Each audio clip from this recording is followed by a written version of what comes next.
He's the former Delaware Blue Hen. He's Joe Flacco joining us on the show. Joe, we were just talking about these 1AA schools or whatever they're called, and they're facing these major powerhouses. Now, you guys were 1AA, but Delaware was very competitive. How do you feel about these smaller schools getting a payday going against Ohio State or Louisville or Florida State? You know what? Playing at one of the smaller schools, always thought it was a cool opportunity to play against one of the, one of those bigger programs, just to, play against a big-time opponent and see how you match up and, give them your best shot. Never really thought about the payday, really, as a player, but, always thought it was a cool opportunity. But you're not getting beat 77-0. I mean, it's a little bit different if you get a chance to face them and, it's competitive, but these guys are getting humbled there. There's a lot of good football players, at the 1AA level, or like you said, whatever they call it these days.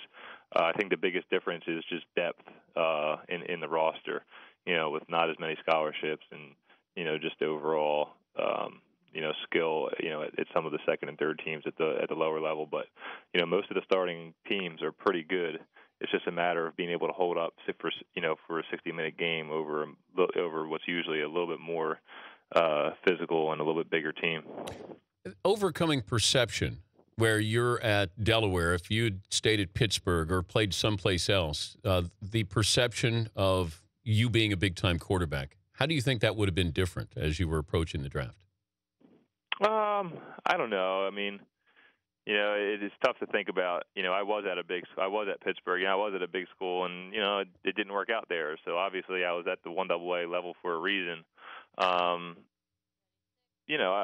I think it ended up working out for me pretty well. At the same point, obviously, I think people probably just, like you said, perceive the 1A quarterbacks to be a little bit bigger. I think most of that's because they get they play a lot more national games, and they're now a bigger public figure than ever before. I mean, college football is a really big sport, and people follow it, really, really faithfully and loyally, and it's it's just they're kind of stars in their own right. So I think if you've played at that level, then obviously people kind of already know who you are, so they already have some kind of opinion about you. Whereas when you come from a 1AA level, not really anybody knows anything about you, and they kind of just assume you're a small-time guy. He's Joe Flacco, the Ravens quarterback, joining us. Dan Patrick Show. Your son, Dan, is a week old now. Thank you. Yeah, a week old. You got it. Yeah, thanks for the honor, naming him after me. I mean, it's awkward. Yeah, we've had all the Dans come out of the woodworks and thank us for naming them after them. What were the other names on the table? That was really it. We have a girl and a guy name, and we had another boy, so that's the one we went with. That's really all we had.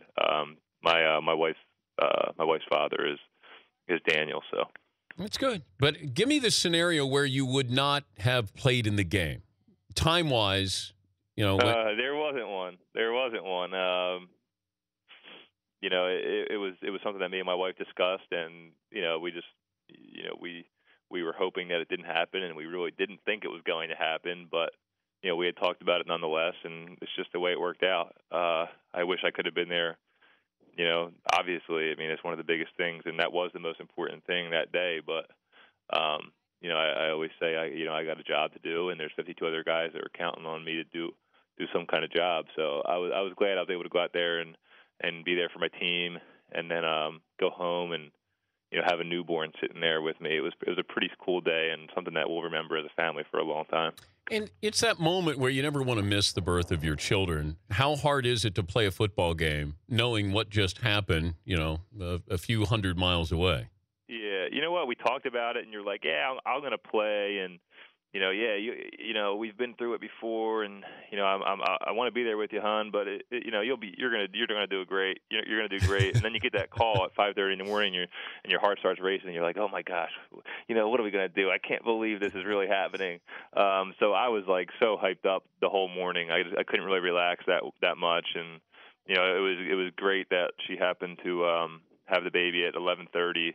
So that at least I could get all that off my mind, and everything went well, and I knew that everybody was okay. And the fact that it happened like that was definitely a little bit of a help for me in concentrating for the game. Without that, I don't know how much I would have been able to concentrate. Even with having them at 11:30, I was still on the sidelines after the series, thinking about it. So it was definitely interesting to try to, balance the two. How much the emotion level? Having been there for all four of my children, I just couldn't imagine you go from this kind of soft, surreal, beautiful moment.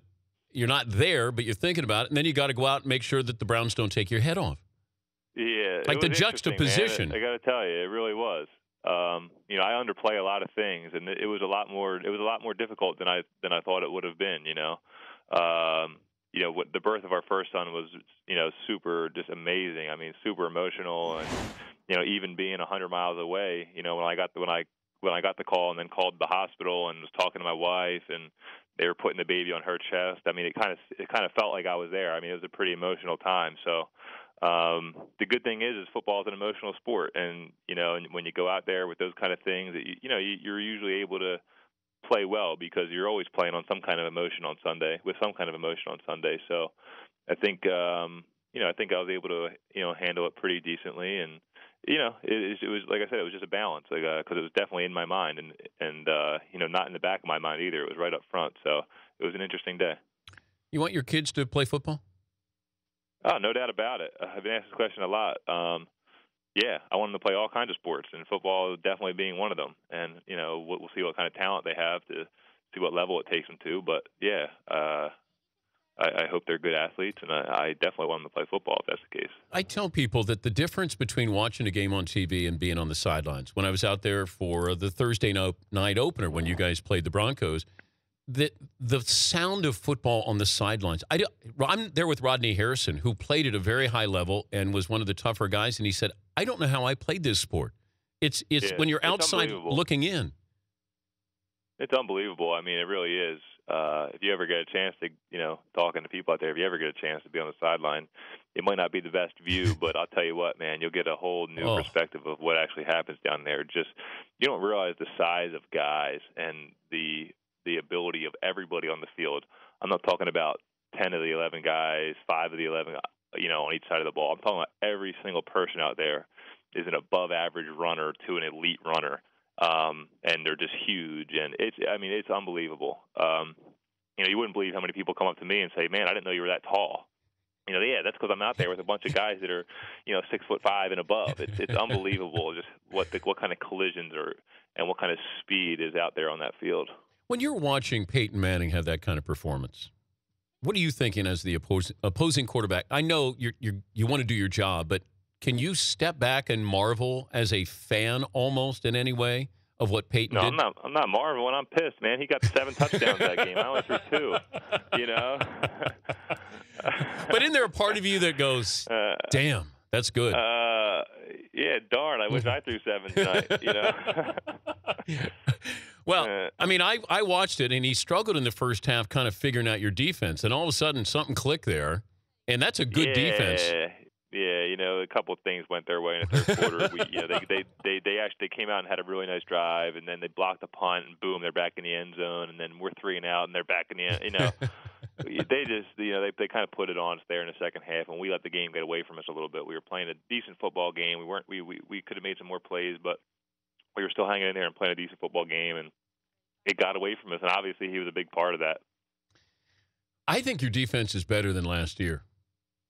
I think they're pretty darn good. I practice against them every day, and went against them for 3 straight weeks in training camp. So, are they better than last year's Super Bowl team? I don't want to know. I don't want to.